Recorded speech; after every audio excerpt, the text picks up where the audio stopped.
కరీంనగర్ నగరపాలక సంస్థ పాలకవర్గ పదవీకాలం మంగళవారంతో ముగిసింది. నేపథ్యంలో కాంగ్రెస్ నాయకులు నగరపాలక సంస్థ బోర్డును గంగాజలంతో శుద్ధి చేశారు. గత 5 ఏళ్లుగా బీఆర్ఎస్ నేతలు అవినీతి ఆక్రమణలతో నగరపాలక సంస్థను నడిపించారు అని వారన్నారు.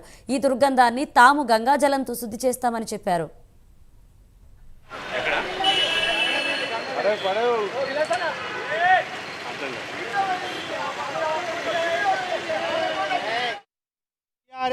పాలన అవినీతి కంపుతో నిండిపోయి నిన్నటితో ముగించిన సందర్భంగా నేడు కాంగ్రెస్ పార్టీ ఆధ్వర్యంలో నగరపాలక సంస్థ యొక్క శుద్ధిని కార్యక్రమాన్ని ఇవాళ చేపట్టడం జరిగింది.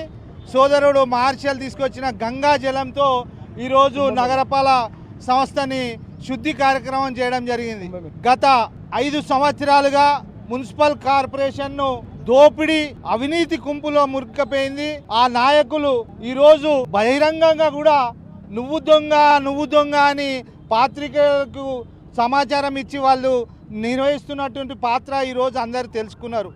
రేపు రాబోయే కాలంలో ఈ అవినీతి పాలకులను ఓడించి కాంగ్రెస్ పార్టీ జెండా కార్పొరేషన్పై ఎగరేస్తామని తెలియజేసుకుంటూ, మరి ఈరోజు జరుగుతున్నటువంటి పరిస్థితుల్లో ఇద్దరు బీఆర్ఎస్ బీజేపీ 2 దొంగ పార్టీలు అనేది వారి యొక్క స్టేట్మెంట్ ద్వారా తెలుస్తుంది.